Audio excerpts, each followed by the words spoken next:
About this time 2 years ago, the weather in Virginia had just begun to shift from crisp to cold, and I realized it was time for me to fill up my tires. The cold made the air inside sluggish. I first tried to plump them at Costco, but I'm an early bird and I got there before hours and their pumps weren't turned on. I set off for a gas station near my house. When I arrived there, I was able to pull right into the spot next to the hose and hopped out to go get change in order to feed the machine. Then a man who'd pulled up behind me laid on his horn. I looked up, startled by the noise, and he began to wag his finger at me. I hadn't darted ahead of him, so I tried to figure out what sparked his ire. I held up my dollar bill, then gestured towards the pump, trying to communicate that I just needed to make change.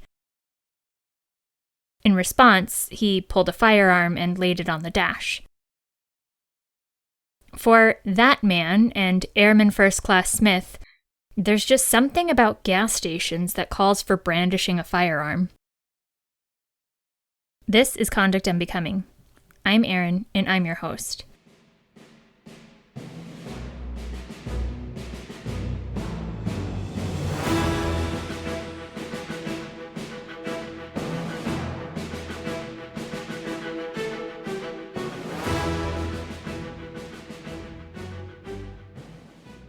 Although the top of the last episode was a drug pop conviction that got overturned, the bottom half was a bit heavy, and I went on a real tear there with intense cases.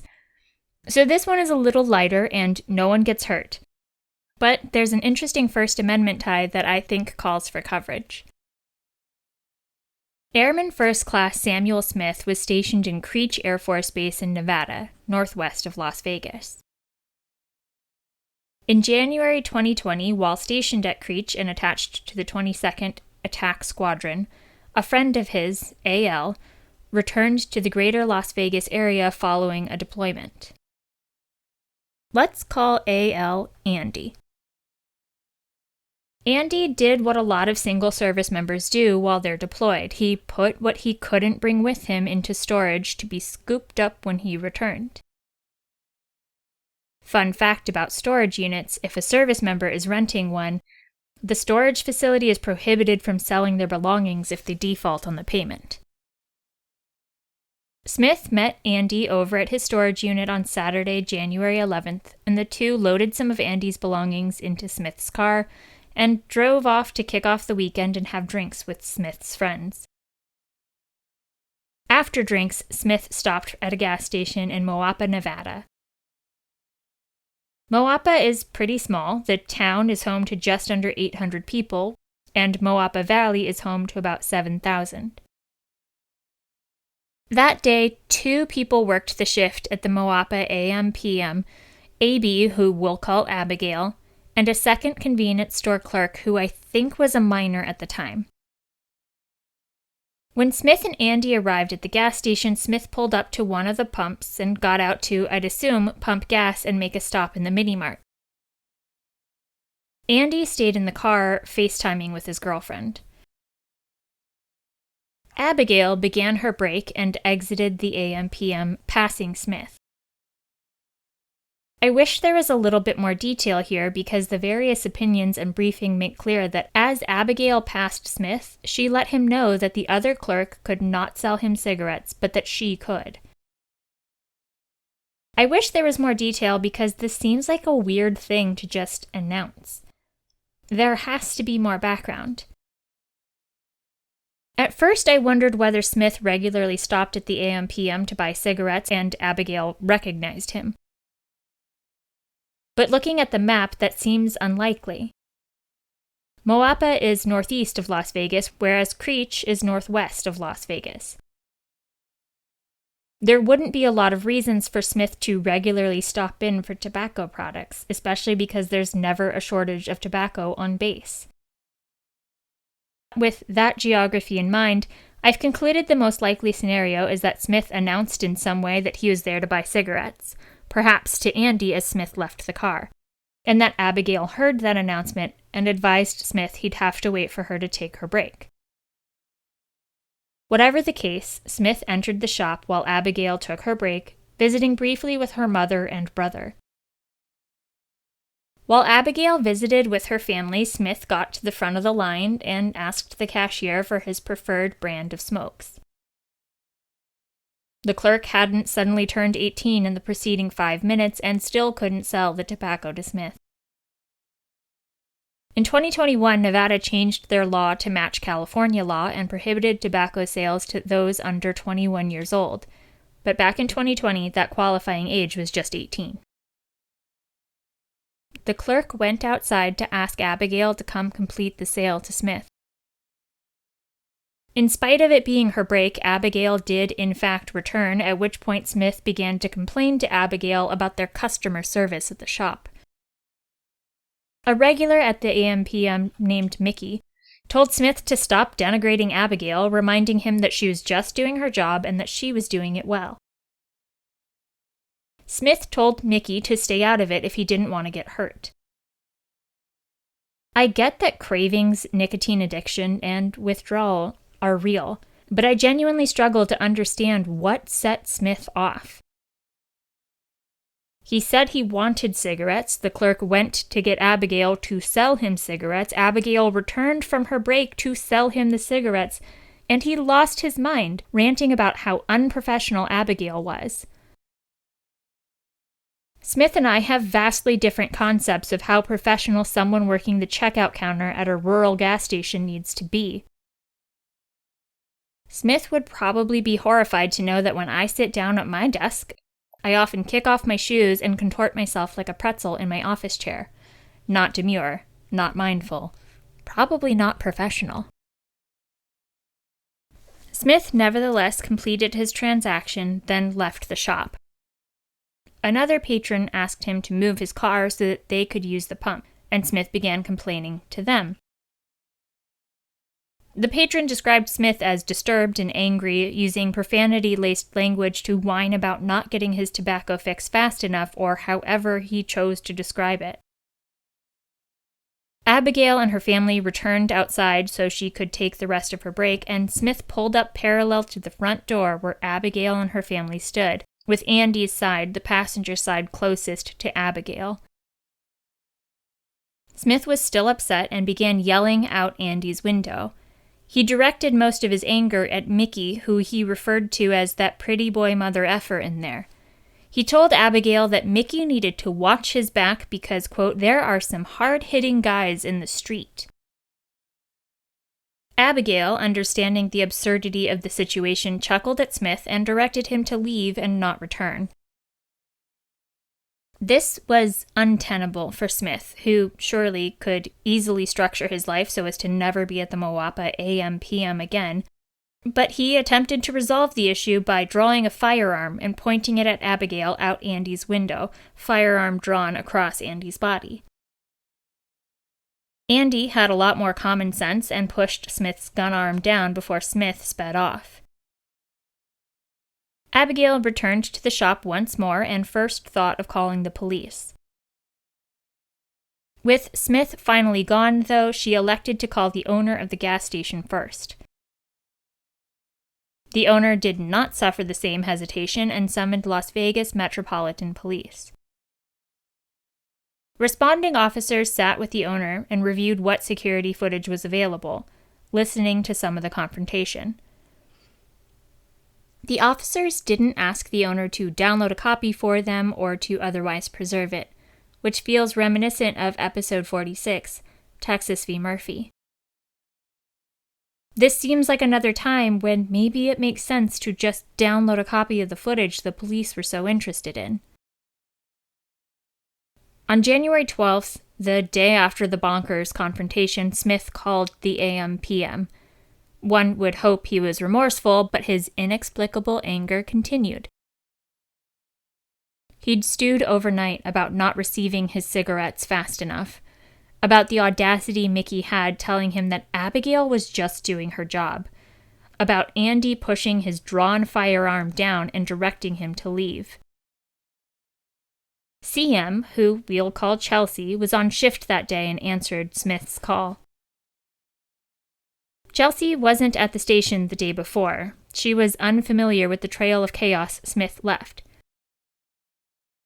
When Smith asked during the call whether Abigail was on shift that day, Chelsea said she couldn't provide him that information. Applying exactly 0 critical thinking skills, Smith asked when Abigail would be working next. Chelsea, again, rebuffed him. Smith warned her that the AM/PM employees better watch their backs. In response, Chelsea hung up and called the station owner, who was having a real heck of a weekend. The owner described what happened the night before, and Chelsea endeavored to be more vigilant about everything. She also wrote down the phone number she'd received the threats from. Not surprisingly, a detective traced that number back to Smith. A few days later, police executed a search warrant on Smith's home and vehicle. They found 2 firearms, one in his home and one, unsurprisingly, in his vehicle. Both were loaded. Smith told officers that they should contact Andy. Then he instructed his girlfriend to be obstructionist and refused to give the police Andy's phone number. Smith tried to explain to them, quote, that lady and her son were to blame for the incident because, quote, her son tried to assault him. He told police that he hadn't even raised his voice, but that lady and her son shouldn't treat people that way. I think when Smith railed about that lady and her son, he actually means Abigail and Mickey. He described the supposed son as someone who he thought was fresh out of high school. Smith really tried to paint himself as the nice guy, a guy that was just trying to advise a young man to behave better because there were bad people out there that would just drop him right there. Smith claims Andy told them they should leave and that he did, in fact, leave peacefully. He didn't mention pulling the firearm he kept conveniently stored in his car in case of petty confrontations about professionalism, which the police had just discovered loaded. It didn't seem like Smith calmed down at all because 8 months later, in August 2020, he got wrapped up in some kind of reckless driving incident. There were no other details about that in the opinions. The following month, in September 2020, Andy made a statement implicating Smith for his behavior, a statement Andy made under immunity. That statement was enough to land Smith in pretrial confinement. During confinement processing, a urine sample was collected and screened. It popped positive for THC, a marijuana metabolite. Another sample was collected 9 days after Smith entered confinement and forensically tested, again testing positive for THC. During his court-martial, defense counsel elicited testimony from a toxicology expert who said that given the metabolite levels in the initial screening, he would have actually expected the second test to be negative, unless Smith was a habitual marijuana user. I have to think that line of questioning went differently than defense counsel intended. During closing, Smith's civilian defense counsel argued that the second test should have been 0 nanograms, but it's not clear on what's included in the various opinions whether the implication was that the test was wrong or that Smith was dosed. The civilian defense counsel actually had a lot of opinions about substance use in the case, and implied that no one knew what, if any, drugs Abigail was on when Smith screamed things about her professionalism for not selling him cigarettes fast enough. The panel convicted Smith of breach of the peace, aggravated assault with a dangerous weapon, wrongful use of marijuana, and 2 specifications of communicating a threat, one for the threat he made to Chelsea, and I believe the second one was for a threat he made to someone in August 2019, unrelated to this gas station dust-up. A military judge sentenced Smith to 18 months of confinement, reduction from E3 to E1, forfeiture of all pay and allowances, and a bad conduct discharge.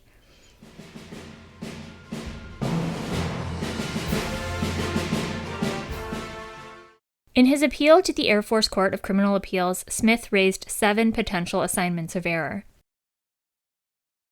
He argued factual and legal insufficiency for his conviction for breach of the peace and aggravated assault, asserted trial counsel committed prosecutorial misconduct, and argued that his right to a speedy trial was violated.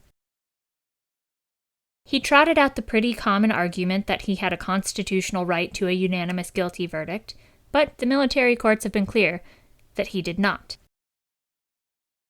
He also argued there was improper contact between witnesses and that the military judge should have granted a motion to abate because the footage from the gas station was overwritten. The abatement would put the relevant specification on ice until the footage could be obtained, which in a case like this might be forever. His argument about abatement was specific to the specification for communicating a threat to Chelsea, so he was really arguing that because the government hadn't secured the video footage of the inside of the shop when Smith called and threatened Chelsea, the defense couldn't possibly defend against the charges.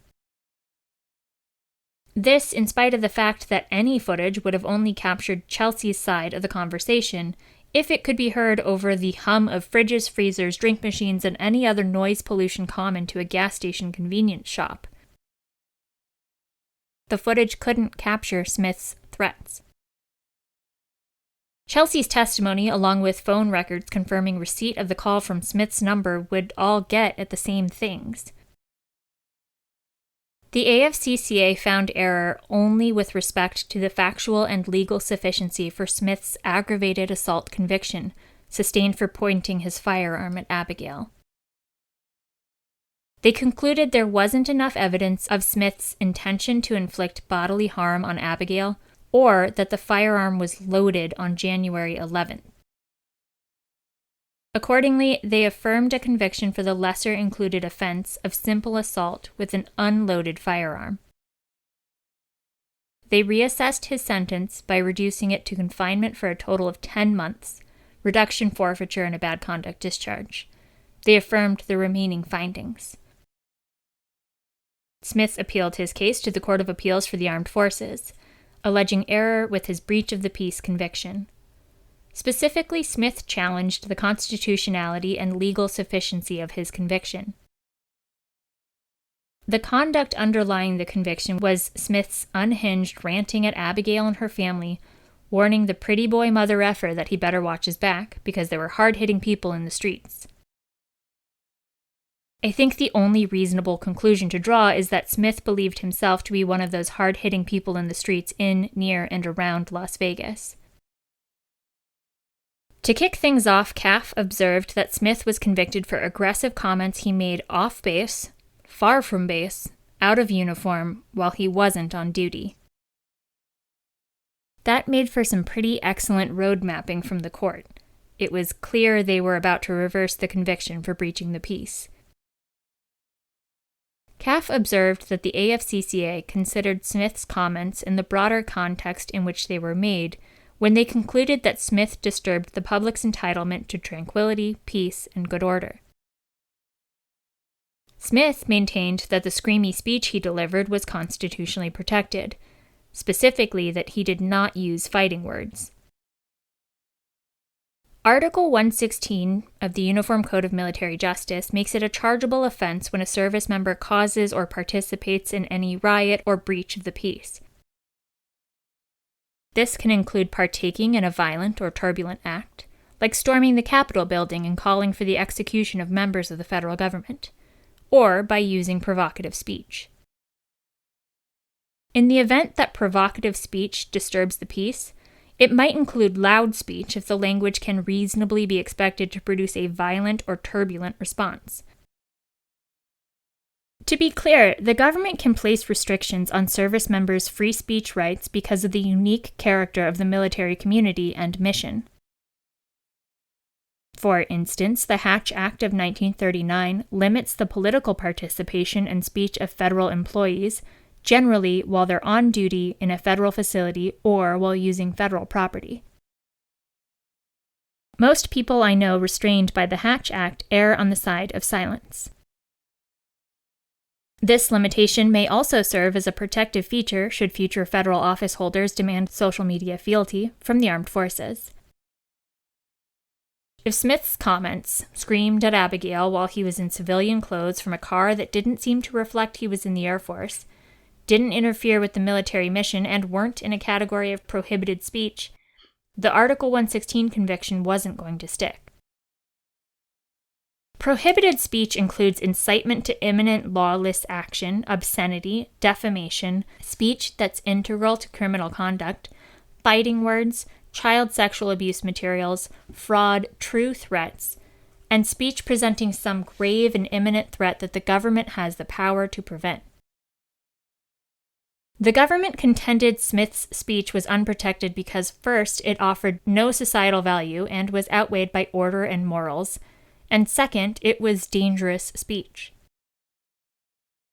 CAF observed that there wasn't some First Amendment balancing test and that the Supreme Court of the United States expressly rejected such a test. This may come as a relief for those who gained Facebook access when it was limited to college email addresses and who updated their status to all kinds of things that added no societal value and reflected dubious moral judgment.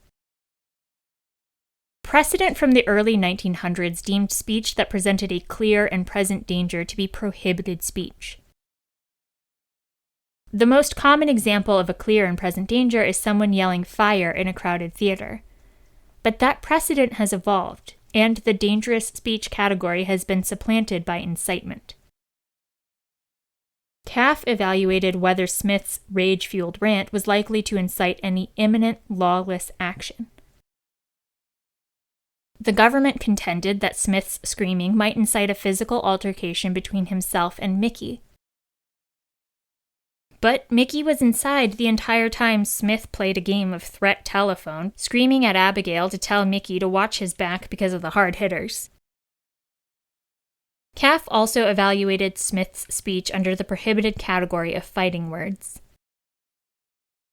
Fighting words are words that by their very utterance inflict injury or tend to incite an immediate breach of the peace. Words that are likely to provoke the average person to retaliation. Expletives may be used as fighting words, which I usually think of as derogatory slurs, but they have to be directed at the listener.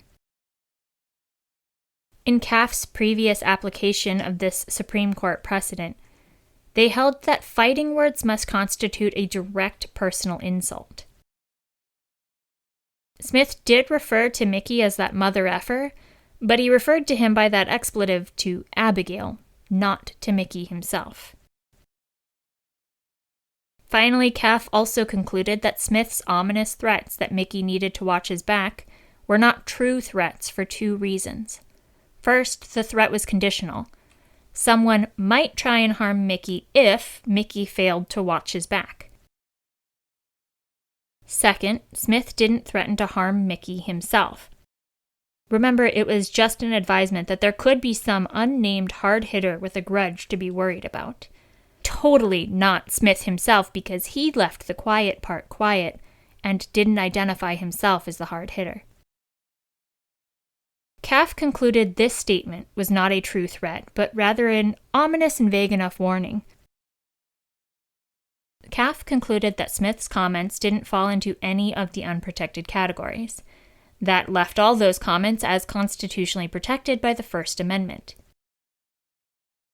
CAF vacated Smith's conviction for breaching the peace and remanded the matter to the AFCCA for a second sentence reassessment or rehearing. Thank you for listening. If you enjoyed today's episode, please share it. I invite you to submit case suggestions and feedback to conductunbecomingpod@gmail.com or on conductunbecomingpod.com. Join me next time when we dive back into the world of pardons. Until then, take care.